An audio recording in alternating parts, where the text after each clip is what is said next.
नमस्कार दोस्तों, अगर आप सीटेट की तैयारी करना चाहते हैं पेपर सेकंड की जिसमें एसएसटी से संबंधित क्वेश्चन पूछे जाते हैं, ये वीडियो आपके लिए बहुत ही महत्वपूर्ण है।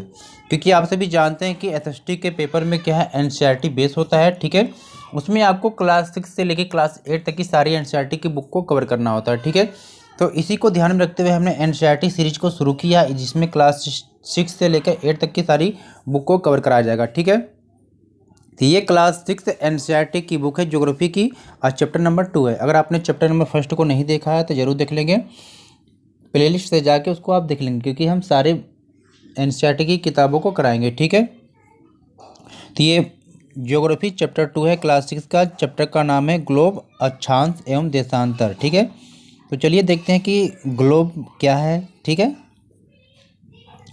और उम्मीद करते हैं कि ग्लोब को आपने देखा होगा, सही प्रकार से समझा होगा। ठीक है, अब यहाँ पर देखिए एक चीज़ दिया है कि अक्षांश और देशांतर। अक्षांश क्या होता है, देशांतर क्या होता है। ठीक है, अक्षांश क्या होता है, देशांतर क्या होता है। जैसे पृथ्वी पे आपने देखा होगा, जब भी कोई पड़ी रेखा होती है, इसे अक्षांश रेखा कहते हैं या समानांतर रेखा कहते हैं। ठीक है, समानांतर रेखा का मतलब है समान अंतर पर जैसे कोई रेखा खींची जाती है तो इन दोनों के बीच की दूरी क्या होती है, समान होती है, इसलिए इसको समानांतर रेखा भी कहते हैं। जैसे ग्लोब पे आप देख रहे होंगे यहाँ पर क्या है। ठीक है, ये अक्षांश या समानांतर रेखा हो गई। अब देशांतर रेखा का मतलब होता है ग्लोब पर जो खड़ी रेखा लाइन होती है, जैसे इस पर आप देख रहे होंगे, तो इस तरह की जो रेखा होती है इसे क्या है, देशांतर रेखा होता है। अलग अलग देशों के जो समय निर्धारण के लिए क्या है, ये देशांतर रेखा ही सर्वोत्तम होती है। ठीक है, चलिए आगे बाकी हम पढ़ेंगे। आगे ग्लोब पे आप देख लीजिए, पिछले अध्याय में हम पढ़ चुके हैं कि हमारी पृथ्वी गोलाकार नहीं है, यह उत्तर एवं दक्षिण ध्रुवों पर क्या है, ध्रुवों पर थोड़ी चपटी है। ठीक है, ये जो ध्रुव है आप इसको देख रहे होंगे, ये आपका अक्ष हो गया। ठीक है, ये ध्रुवों पे क्या थोड़ी क्या है, चपटी है। ठीक है, तथा मध्य में थोड़ी उभरी हुई है। क्या आप कल्पना कर सकते हैं कि यह कैसी दिखती है।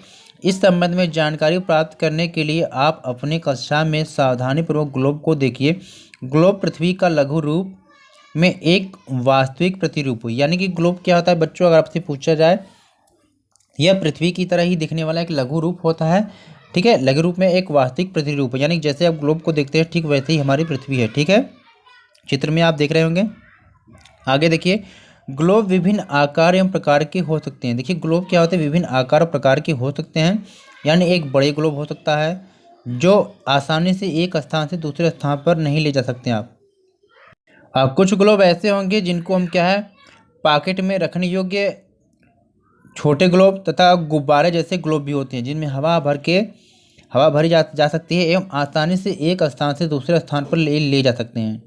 ग्लोब स्थिर नहीं होते हैं, इसे उसी प्रकार घुमाया जा सकता है जैसे कुम्हार का पहिया या लट्टू घूमता, यानी कि ये का स्थिर नहीं होता है, इसको हम घुमा सकते हैं। ठीक है, ग्लोब पर क्या है, देशों, महाद्वीपों तथा महासागरों को उनके सही आकार में दिखाया जाता है। यानी कि अगर हमें पूरी पृथ्वी का अध्ययन करना है तो उस रूप में क्या है, ग्लोब का अध्ययन ही सर्वोत्तम होता है। ठीक है, चलिए आगे देखते हैं। पृथ्वी के समान किसी गोले पर किसी बिंदु की स्थिति का वर्णन करना कठिन है। अब प्रश्न यह उठता है कि इस पर किसी स्थान की स्थिति कैसे बताई जा सकती है। इसके लिए हमें कुछ बिंदुओं एवं रेखाओं के संदर्भ की आवश्यकता होती है। आप देखेंगे कि एक सुई ग्लोब में झुकी हुई अवस्था में स्थित होती है, जिसे क्या हम अक्ष कहते हैं। ग्लोब पर वे दो बिंदु जिनसे होकर सुई गुजरती है, उत्तर तथा दक्षिण ध्रुव। ग्लोब को इस सुई के चारों और पृथ्वी की भांति पश्चिम से पूर्व, यानी कि पश्चिम से पूर्व की ओर क्या है, घुमाया जा सकता है। यानी ग्लोब को आप देख रहे हैं कि एक इसके अंदर एक सुई है। ठीक है ना, इसे हम अक्ष बोलते हैं। आइए आपका उत्तरी ध्रुव हो गया, ये आपका दक्षिणी ध्रुव हो गया। ठीक है, अब इसको कैसे इस प्रकार से घुमाया जा सकते हैं पश्चिम से पूर्व की तरफ। ठीक है, क्योंकि ये सब पेपरों में आप अक्सर पूछा जाता है, तो इस चीज़ को जरूर ध्यान में रखें आप। ठीक है, लेकिन याद रखें कि दोनों में एक अंतर है। पृथ्वी पर वास्तव में ऐसी कोई सुई नहीं, यानी कि पृथ्वी में ऐसी कोई सुई नहीं है, यह अपने अक्ष पर चारों ओर घूमती है, जो एक काल्पनिक रेखा है। ठीक है, एक अन्य काल्पनिक रेखा भी ग्लोब को दो बराबर भागों में बांटता है। यानी एक और भी ऐसी काल्पनिक रेखा है जो क्या है, ग्लोब को दो बराबर भागों में बांटती है। ठीक है, और इसको हम क्या कहते हैं, कि इसे विषुवत या भूमध्य रेखा भी कहते हैं। ठीक है, ये ग्लोब देख रहे हैं ना कि एक बीच में क्या काल्पनिक रेखा हो गई है। ठीक है, अब इस रेखा को हम कहते हैं विषुवत वृत्त यानी कि भूमध्य रेखा कहते हैं। ठीक है, चलिए अब पृथ्वी के जो ऊपर का पार्ट है यानी कि ये जो रेखा आपकी हो गई भूमध्य रेखा हो गया, इसके ऊपर का पार्ट हो गया ये उत्तरी ध्रुव हो गया या उत्तरी गोलार्ध हो गया। जो नीचे का पार्ट है ये दक्षिणी ध्रुव या दक्षिणी गोलार्ध हो गया। गोलार्ध का मतलब होता है गोला का आधा। ठीक है, चलिए पृथ्वी के उत्तर में स्थित आधे भाग को उत्तरी गोलार्ध तथा दक्षिण वाले आधे भाग को दक्षिणी गोलार्ध कहते हैं। ये दोनों बराबर के आधे भाग होते हैं। इस प्रकार विषुवत वृत्त पृथ्वी पर एक काल्पनिक वृत्त बनाती है एवं यह पृथ्वी पर विभिन्न स्थानों की स्थिति बताने का सबसे महत्वपूर्ण संदर्भ बिंदु है। विषुवत वृत्त से ध्रुवों तक स्थित सभी समानांतर वृत्तों को अक्षांश या समानांतर रेखाएं कहते हैं। यानी कि यहाँ से यहाँ तक जिसकी दूरी होगी जितनी होगी, यहाँ से यहाँ तक भी इतनी ही दूरी होगी, क्योंकि ये जो सर्कल है ये समानांतर ऐसे ऐसे सर्कल होगा। प्यारे बच्चों आपको आप ऐसे समझना है। ठीक है, यानी इन दोनों के बीच की दूरी क्या समान होगी, इसलिए इनको समानांतर रेखा भी कहते हैं। ठीक है, एक चीज़ आपको ध्यान रखना कि अक्षांशों को क्या अंश में मापा जाता है, ये भी ध्यान रखेंगे। ठीक है, क्योंकि एनसीईआरटी की बुक को एक पॉइंट आपको पढ़ना है, क्योंकि सीटेट के एग्जाम में पॉइंट टू पॉइंट आ जाता है। आगे देखेंगे विषुवत वृत्त शून्य अंश अक्षांश को दर्शाती है। चूंकि विषुवत वृत्त से दोनों तरफ ध्रुवों के बीच की दूरी क्या है, पृथ्वी के चारों ओर के वृत्त का 1/4 होता है। ठीक है, यानी अतः इसका माप क्या होगा 360 अंश का 1/4 जब देखेंगे तो 90 अंश हो जाएगा। ठीक है, इस प्रकार क्या 90 अंश उत्तरी अक्षांश तथा अक्षांश उत्तरी ध्रुव को दर्शाता है तथा 90 अंश दक्षिणी अक्षांश दक्षिणी ध्रुव को दर्शाता है। यानी कि यहाँ पर आप देखेंगे तो ये 90 डिग्री उत्तर हो गया और नीचे आप देखेंगे 90 डिग्री दक्षिण या ध्रुव हो जाएगा। ठीक है, आगे देखेंगे इस प्रकार विषुवत वृत्त के उत्तर की सभी समानांतर रेखाओं को उत्तरी अक्षांश कहा जाता है तथा विषुवत वृत्त के दक्षिण स्थित सभी समानांतर रेखाओं को दक्षिणी अक्षांश कहा जाता है। एक चीज़ आपको ध्यान रखना है, ठीक है, कि अपने स्थान से ध्रुव तारे का कोण माप कर आप अपने स्थान का अक्षांश भी जान सकते हैं। ठीक है, आगे देखेंगे इसलिए प्रत्येक अक्षांश के मान के साथ उसकी दिशा यानी उत्तर या दक्षिण को भी लिखा जाता है। जैसे आपने देखा इधर उत्तर लिखा हुआ है, जैसा माप होता है उसके अनुसार वहाँ पर उत्तर या दक्षिण लिखा जाता है। ठीक है, यहाँ पर देख रहे होंगे कि ये ग्लोब है, ये बीच का भाग क्या है भूमध्य रेखा है, 0 डिग्री पर है। इसके ऊपर क्या है उत्तरी ध्रुव हो गया, नीचे क्या हो गया दक्षिणी ध्रुव हो गया। तो यहाँ से 0 से 1 2 3 4 करते करते यहाँ पर 90 आएंगे। इसी तरह से दक्षिण में भी इसी तरह से आएंगे। ठीक है, उत्तर में क्या एक काल्पनिक रेखा है 23.5 डिग्री पर, इसका नाम कर्क रेखा है। दक्षिण में भी एक 23.5 डिग्री पर एक काल्पनिक रेखा खींची जाती है जिसका नाम है मकर रेखा। ठीक है, यहाँ पर देखेंगे ये पेपर में अक्सर पूछा जाता है। ठीक है, और उत्तर में भी एक 66.5 डिग्री पर एक काल्पनिक रेखा है जिसे क्या करते हैं उत्तर ध्रुव वृत्त कहते हैं। दक्षिण में भी इसी तरह से है, दक्षिण ध्रुव वृत्त है 66.5 डिग्री पर है। ठीक है, चलिए आगे देखते हैं, ध्यान देंगे आप। सामान्यतः इसे उत्तर या दक्षिण से व्यक्त किया जाता है। उदाहरण के लिए आप ले लेंगे महाराष्ट्र में एक चंद्रपुर एवं ब्राज़ील शहर में, यानी कि ब्राज़ील है दक्षिण अमेरिका का एक है, में क्या है बेलो हॉरिजॉन्ट है, दोनों एक ही अक्षांश यानी कि 20 अंश पर स्थित है। ठीक है, लेकिन चंद्रपुर दोनों एक ही अंश पर स्थित, लेकिन जो चंद्रपुर जो दिया गया है ये महाराष्ट्र का, ये विषुवत वृत्त के 20 अंश उत्तर में स्थित है। यानी इसके क्या है 20 अंश उत्तर में स्थित है, लेकिन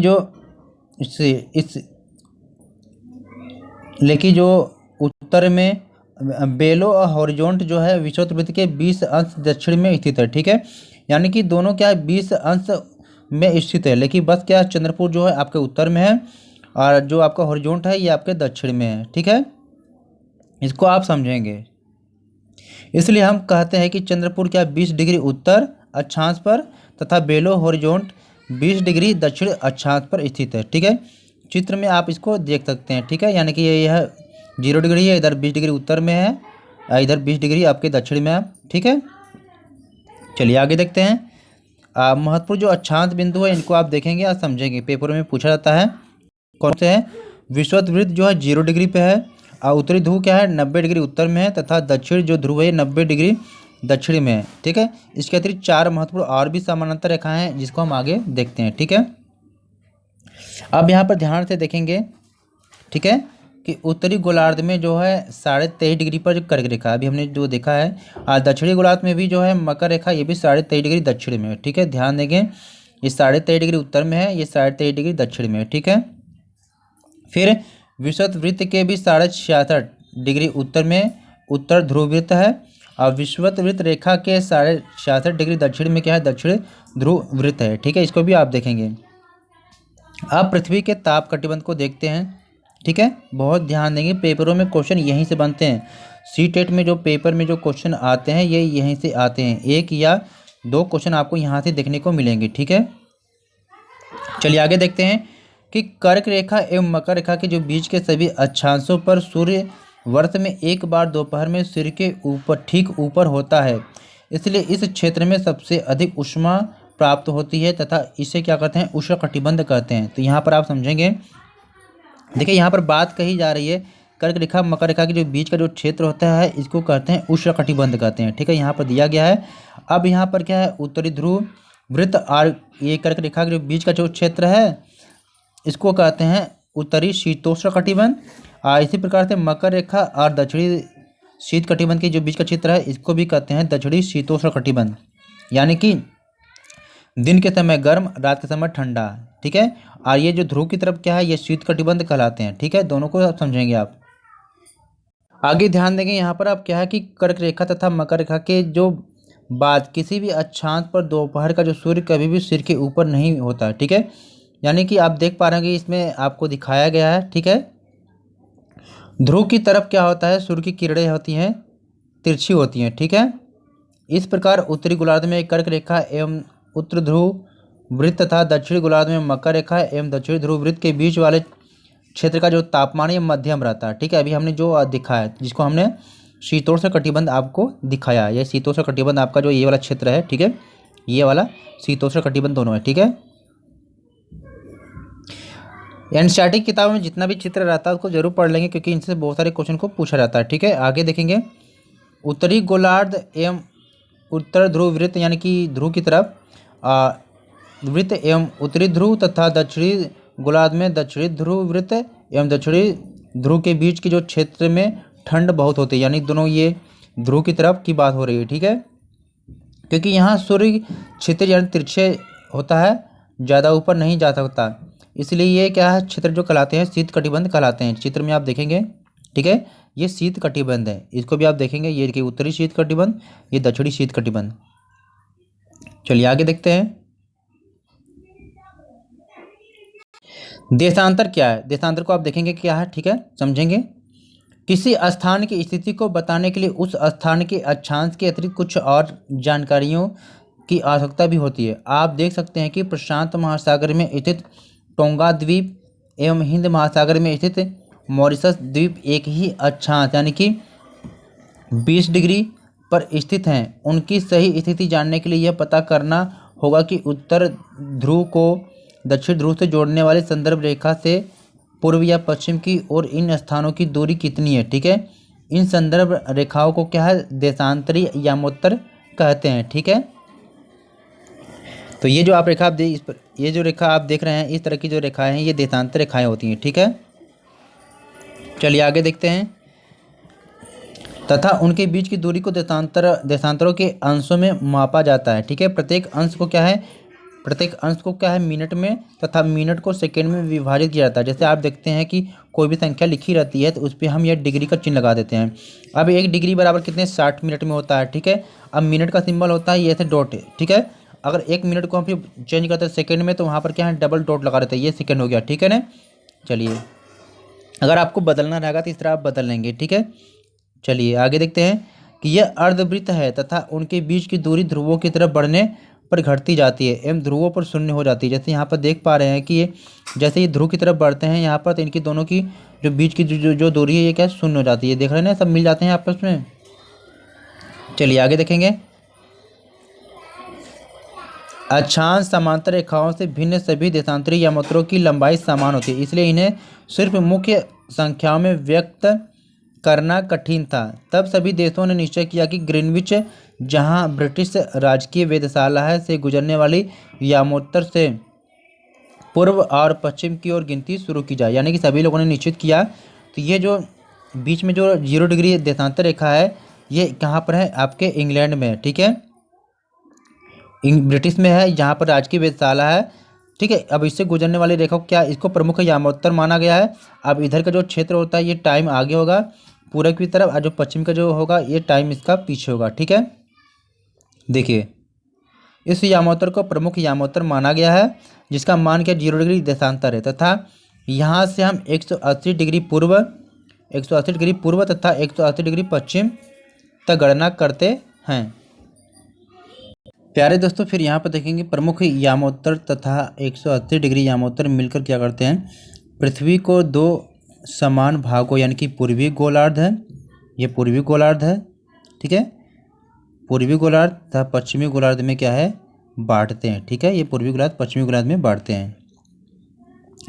इसलिए किसी स्थान के देशांतर के आगे पूर्व के लिए पू लिखा जाता है तथा पश्चिम के लिए अक्षांश पर क्या प का उपयोग करते हैं। यह जानना रोचक होगा कि 180 पूर्व और 180 डिग्री पश्चिम यामोत्तर एक ही रेखा पर क्या है?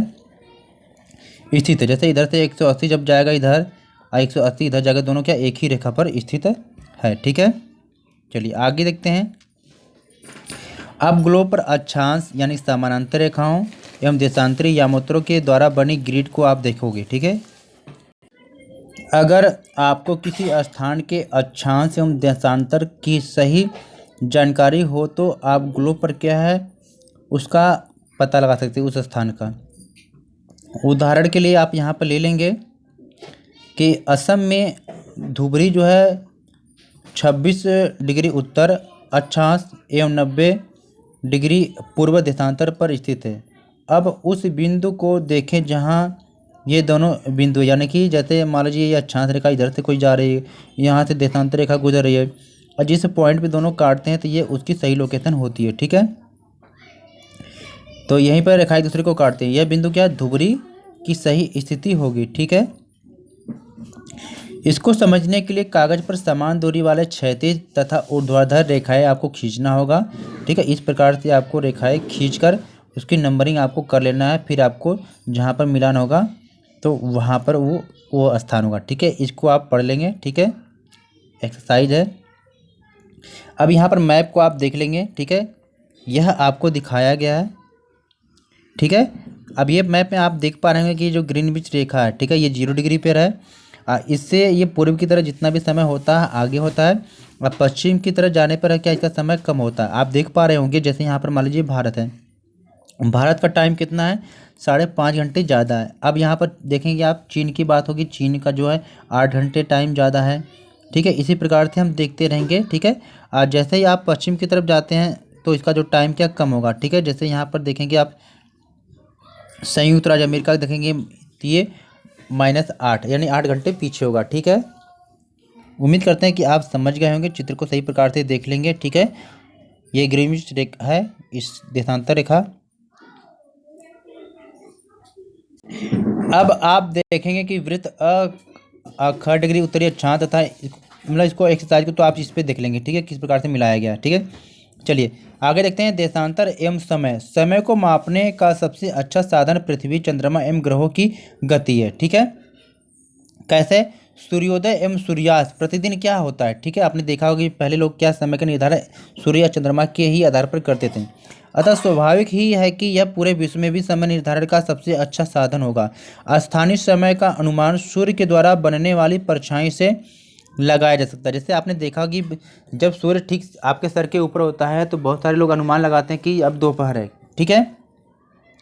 जो दोपहर में सबसे क्या है सबसे छोटी एवं सूर्यास्त तथा सूर्योदय के समय क्या सबसे लंबी होती है। आपने देखा होगा परछाई सबसे तिरछी होती है।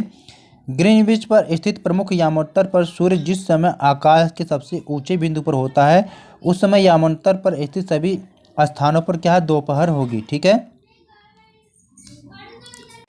चलिए आगे देखते हैं। क्योंकि पृथ्वी पश्चिम से पूर्व की ओर चक्कर लगाती है, पृथ्वी कैसे है, पश्चिम से पूर्व की ओर चक्कर लगाती है, अतः वे स्थान जो ग्रीनविच के पूर्व में है उनका समय ग्रीनविच समय से आगे तथा जो पश्चिम में है उनका जो समय है पीछे होगा। ठीक है। समय के अंतर की दर की गणना निम्नलिखित विधि से की जा सकती है। जैसे मान लीजिए पृथ्वी क्या करती है, लगभग 24 घंटे में अपने अक्ष पर क्या है 360 डिग्री घूम जाती है।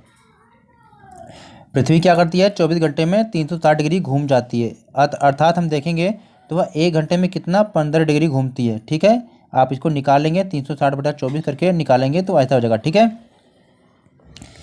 तो यानी कि 1 घंटे में क्या है 15 डिग्री पृथ्वी घूमती है, और जब फिर देखा जाएगा तो 4 मिनट में ये 1 डिग्री, यानी कि जो हमारी पृथ्वी है 4 मिनट में 1 डिग्री घूमती है। ठीक है।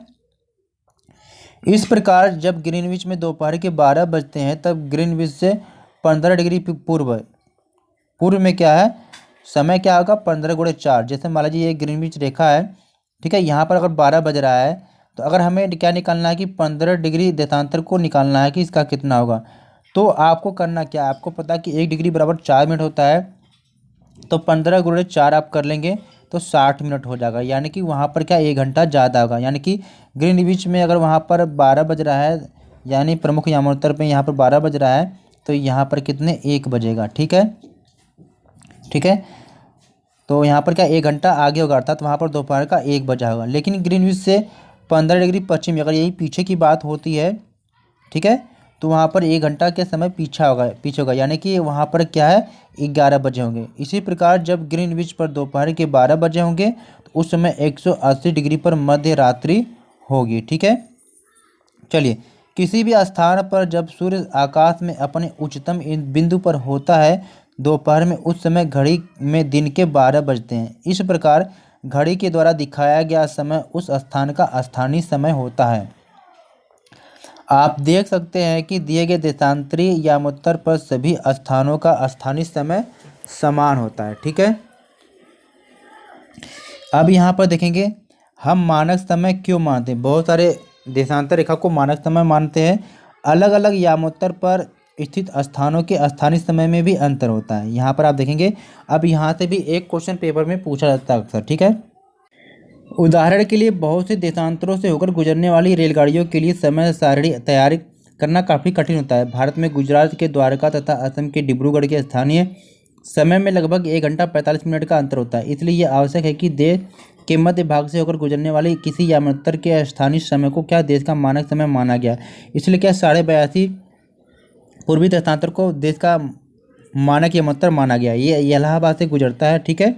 इस यामोत्तर रेखा के स्थानीय समय को पूरे देश का मानक समय माना गया है। अब भारत में से क्या 82.5 पूर्वी देशांतर यानी कि 82 डिग्री 30 मिनट, इसको आप देखेंगे। ठीक है।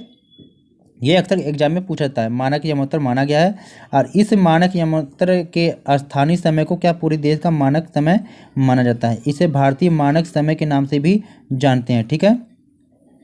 आगे देखेंगे, कबीर भोपाल के निकट एक छोटे से नगर में रहता है। वह अपने मित्र आलोक से कहता है कि वे लोग आज रात्रि में नहीं सो पाएंगे। भारत और इंग्लैंड के बीच एक क्रिकेट मैच लंदन में 2 बजे अपराह्न यानी दोपहर में शुरू होगा। अर्थात भारत के समय के अनुसार देखा जाए तो 7:30 बजे से शुरू होगा और देर रात्रि में समाप्त होगा। क्या आप जानते हैं कि भारत एवं इंग्लैंड के बीच समय में क्या अंतर है। ग्रीनविच के पूर्व 82.5 डिग्री पूर्व में स्थित है। भारत क्या है ग्रीनविच के पूर्व में 82.5 डिग्री पूर्व में स्थित है, तथा यहाँ का जो समय है ग्रीनविच समय से 5.5 घंटा क्या है आगे है। ये भी एग्जाम में अक्सर पूछा जाता है, तो इसको जरूर देखेंगे। इसलिए जब लंदन में क्या दोपहर के 2 बजे होंगे तब भारत में 7:30 बजे होंगे। ठीक है। कुछ देशों का देशांतरी विस्तार अधिक होगा, जिसके कारण वहाँ एक से अधिक मानक समय अपनाए गए। उदाहरण के लिए अगर देखेंगे यहाँ पर आप ईबी एग्जाम में पूछा जाता है कि रूस में कितने 11 मानक समय बनाया गया है। पृथ्वी को 1-1 घंटे वाले 24 समय क्षेत्र में बांटा गया है। इस प्रकार प्रत्येक समय क्षेत्र 15 डिग्री देशांतर तक के क्षेत्र को घेरता है। ठीक है। तो यहाँ पर हमने कंप्लीट किया एनसीईआरटी बुक क्लास 6 की ज्योग्राफी में चैप्टर नंबर 2 को, ग्लोब जिसका नाम है। प्लीज़ वीडियो को लाइक शेयर और चैनल को सब्सक्राइब कर लेंगे अगर आपने पहली बार चैनल को विजिट किया है, क्योंकि हम सभी प्रकार के चैप्टरों को कंप्लीट करेंगे।